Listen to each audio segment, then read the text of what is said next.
All right, moving on. Keep those end drives fired up. Is that the guy right there? Yeah, that is him. God, he's educated enough to be a teacher? Apparently so. Man, oh man. All right. A cop goes easy on a teen for hitting him, and then she brags about hating cops on Facebook! Exactly. Of course. This might make the NYPD cops think twice about cutting someone a break. Mm-hmm. A teen slugged a Brooklyn police officer in the face. Jesus. But the cop took it easy on her and decided not to haul her in on a felony charge. Mm-hmm. Diamond Forrest, 17. White girl? Yeah. Diamond Forrest? Diamond Forrest, 17. Oh. Repaid the kindness by gloating about it on social media and admitting to the post that she hates the cops.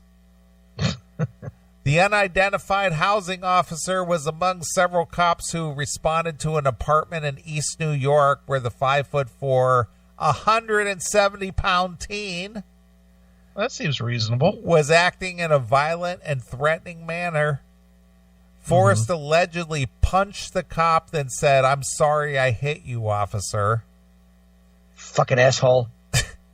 He decided not to arrest her because he wasn't injured during the incident shortly before midnight on Tuesday.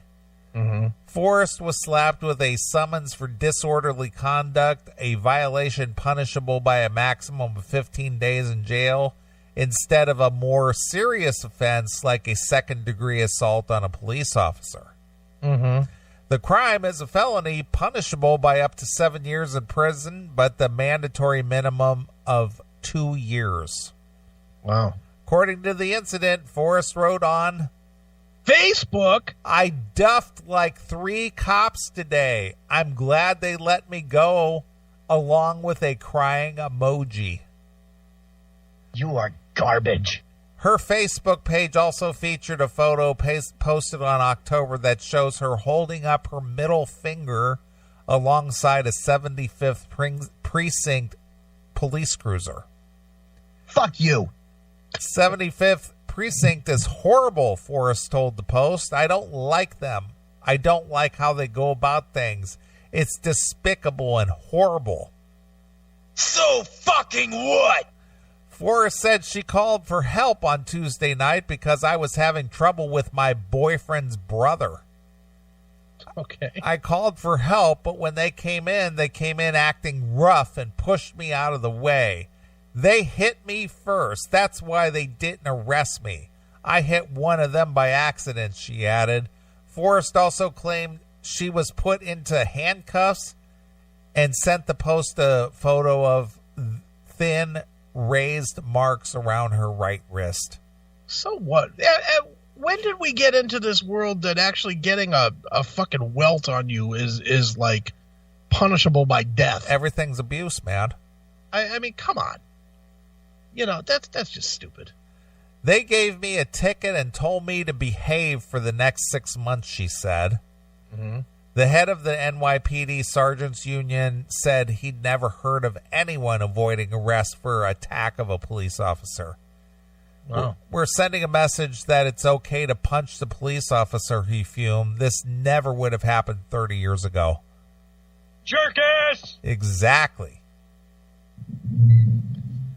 Wow. Well, I hate this girl, and I look forward to the next time when the police cut her no mercy and she does the 2 years for being a twat. So anyway, she let's see here. Yeah, so anyway, that's what happened there. No, there you go. Just a dumb bitch. Let's see. I got one last story and we'll call it a day. All right. Let's see here. I'm trying to find the one you sent me earlier this week.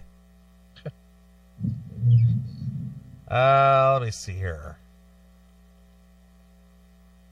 Here we are. I found it. All right, I good. think. Yep, here it is. All right. This is the last end drive story of the night. Okay. This one here really takes the cake, and this just goes to show how much political correctness plays in the society. Right, sure. This is so ridiculous. I can't even believe it. Mm-hmm. All right, get this. And this is by way of compliments of Chris Aiken. Yes. A statue, mind you, this is a statue of a gorilla. Yep. A prime attraction for kids at a community park in Corsica, this is in Texas, I believe, was removed by the city. Of course it was. A spokesperson for the city said community members, whoever the community members are, right, found the gorilla offensive, racially insensitive in some form, and requested its removal from the park. And a racially insensitive gorilla statue. A statue of a gorilla is offensive and racially insensitive. Is it? We can understand this because we have an obligation to listen to all of our citizens to determine what is offensive and not, especially in public places, said the mayor. The mayor saw an uptick in complaints about the playground primate during the last few weeks. Right. There were more and more phone calls and personal discussions, and he and the city manager and the city council member decided it needed to come down. Now, how did they come to that conclusion that it needed to come down? Fear. That's how. Fear. Nothing but fear. Part of a playful circus theme. So it was a theme of this gorilla being in place. It wasn't just some random gorilla statue on a playground.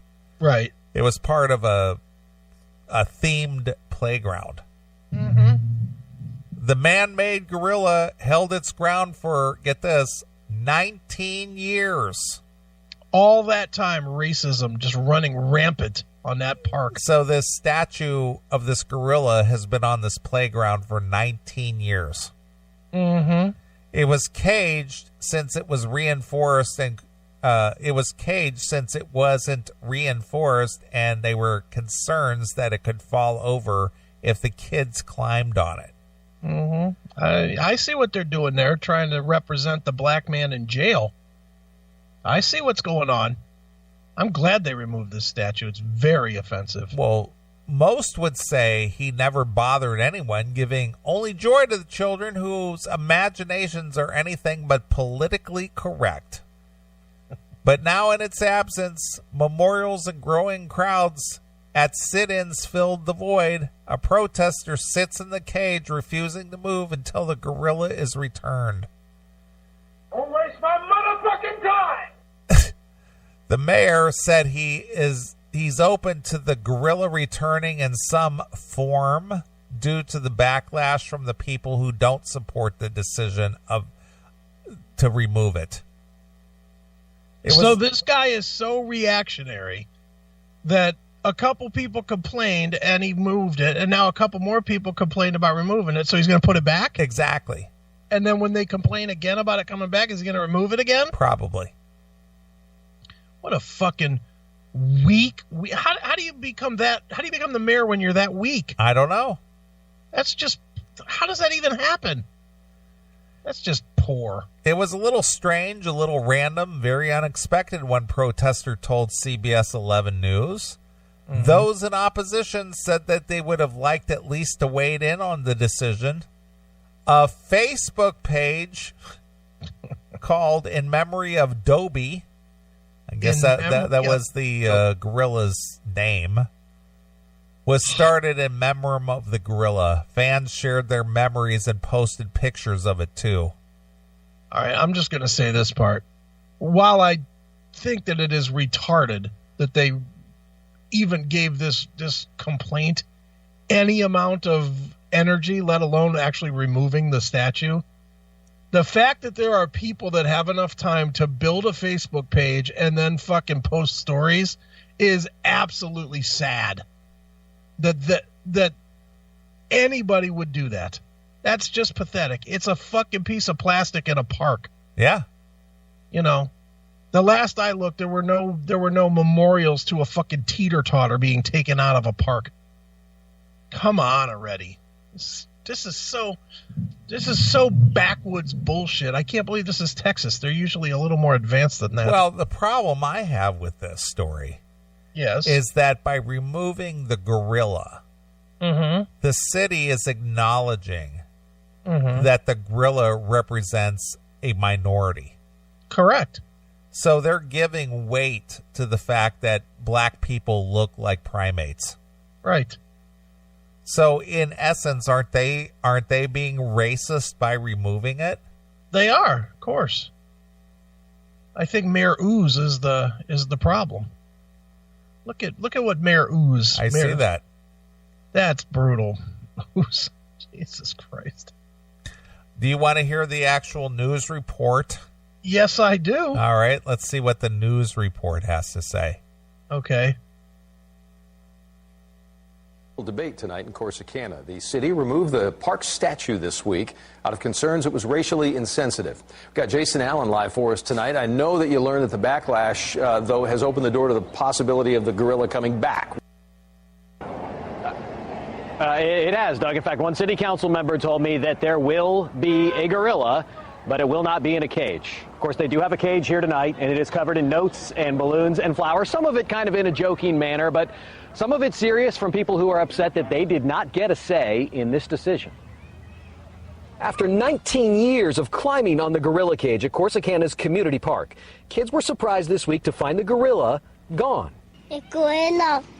It was so prominent, Gorilla Park is how Nora Reyna says her son Jason and other kids know the playground, built with a circus theme. And he actually walked through there. I was like, what are you doing? He's like, I'm looking for the gorilla. I'm like, it's not there no more. The city manager, mayor, and a councilwoman decided to remove the statue Monday after concerns some could see it as racially insensitive. Well, the fact why could some see it as racially insensitive? Why? Because they're racist. Yeah, because they're racist. No other reason. All right. It's a black gorilla in a cage. It's a black gorilla in a cage? Racist! All right. And I think that's what I gleaned from all those comments. That's what you gleaned from it? Of course he did. It's a black gorilla in a cage. That's what I gleaned from the comments. I looked at that there statue. I saw a black gorilla in a cage. And that's what everybody said on their Facebook post. I don't like that black gorilla in the cage. I went to my Facebook, and my Facebook said, by golly, we cannot have the gorilla that looks like the black man.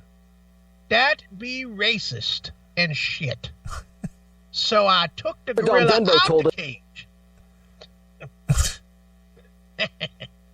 The cage was put up years ago because the statue wasn't reinforced and could fall on kids. The phone calls and conversations about its appearance, he said, grew, though, in the last few weeks. Now, however, it's the reaction to that decision growing louder. It started with online petitions to bring the gorilla back, then the tongue-in-cheek messages and displays added to the cage. And this afternoon, Stephen Lord said he would sit here until the gorilla comes back, after what he sees as a city government overstepping its bounds. But in a situation like this where it's a toy for children, it's only racist if you make it racist. That's right there, pal. That's right, pal. It's only racist if you make it racist. That is true. Stephen has a couple people with him inside the cage now, and there's a Facebook page that's popped up. There are multiple petition pages, a lot of online comments as well, and all these people now out here tonight. They are planning a candlelight vigil for the gorilla here this evening. The mayor told us that it probably needs some repairs, and they may eventually bring the same statue back. They hope to have a decision on that maybe within the next week. Live tonight in Corsicana, Jason Allen, CBS 11 News. Jason, thanks. Unfucking real. So they're holding a candlelight vigil for a statue. For a toy. Yeah. Unbelievable, Yeah. man. Somebody's got way more time on their hands than they know what to do with. This is the society we live in now. These fucking people live among us. Yep. Just sad. It is. Again, I don't get it. It just never ends. No, it doesn't. Just like Phil loses end drive never ends. Jeez, oh man. Yep. Do you think Phil has multiple hard drives? I do. I mean, I have the biggest hard drive I could afford to buy, which is 4 terabytes. You think Phil has 2 or 3 of those? He may. How does he name them all N? Is it N1 and N2? It could be. I can't imagine he would ever name them anything else but the N drive, would he? Again, I don't know how, what goes on there, but it's pretty ridiculous. I know, it's just stupid. It is. I hate people. I hate them. If it wasn't for the people, this world would be a much better place. You're probably right about that. Well, I'm sure I am right on that. Look, the dinosaurs didn't have these problems. None of these problems. Worst problem they had was not to eat the other dinosaur. That's it. Did they have any other problems? I don't think so. That was it. Just don't get eaten and fucking make sure you find yourself something smaller than you to eat. That was the extent of the whole, 5 million years of fucking civilization. That was the extent of problems. Now we got people fucking having candlelight vigils over a piece of fucking plastic. Tell me which civilization you'd rather live in. I think I'm ready to go back to the dinosaur age than living with these fucking jizzballs. Well, before we leave out of here, I want to leave one comment or read one comment about these stories. Okay. Let's take this opportunity to give our thanks for the positive contributions of the black community to our society. Okay. Being so peaceful, law-abiding, and generous, they are ideal neighbors. Their exceptional family values and parenting skills are unrivaled by any other ethnic group. Their commitment to academic excellence enriches our schools and serves as an example to all who wish to achieve prominence as a people. Thanks to their respectful and caring nature, real estate values always rise whenever they move into the area. Their tremendous enthusiasm for self-improvement, hard work, and their self-reliant, can-do nature are inspirational to everyone. Without their industriousness and creative drive, we would be a poorer as a nation. Who wrote that? That was just a comment on one of the stories. Oh my God. All right, then. So there you are. Unreal, dude. So there was a little bit of everything for everybody tonight. Yeah, I got some music. A little some music news, little politics, little social stuff, some racial stuff, some teacher stuff. Yeah, we got it all tonight. Yeah, you got a whole gamut of diversity tonight. A whole giant ball of our bullshit. Exactly. All right, well, it is time to get out of here. Everybody turn their clocks forward an hour. That's right. Those of you who change your time. Yeah, I mean, is there anybody left that actually has to change a clock or something? Well, do you have any clocks at all that you have to actually physically adjust? I do have to physically change a couple of clocks. Do you? Yeah. I don't even have a clock anymore. I got one here in the studio. I got one on the stove and on the microwave and in the bedroom. Wow. My stove might need to be adjusted, but I think that's the only one. I think everything else is a fucking modern device. Right. So that's going to wrap up another edition. Everybody enjoy your week. Stay out of trouble. Yeah. Don't be doing shit that'll get you arrested. Yeah. Well, yeah, please don't. Or end up in the news, because we'll definitely cover that if that's the case. We certainly will cover any of you guys' arrests. Right. Hell yes. And we're happy for it. That's right. That was one of our own out there fucking up. Yep, we will definitely cover that. So good. Yep. All right, well, let's get out of here. All right. Don't forget, next week, 10 o'clock, Anthony Esposito wants you to call. Yeah. So if you have questions about Lynch Mob or Ace Frehley or Red Dragon Cartel or Jakey Lee or Frank Farrar of Guns N' Roses or Richard Fortas of Guns N' Roses, any of these guys that he's working with Max Norman, lots of things you can talk to him about. So if you have questions, get them ready. He doesn't care how harsh they are. He'll take them. All right. There's a guy who isn't afraid to step up and answer some questions. Not at all. All right. Well, I'm going to leave you with some Bombay Black. Okay. This is pretty much, I think, what was the name of their bonus track? It wasn't Everything I Hate About You, but... You Suck. You Suck. That's it. Yeah. So this goes out to everybody who we've covered tonight. You guys suck. That's right. All right, well, we're going to get out of here until next Saturday night. This is Neely along with my very good friend Chris Hagan. And we're gone.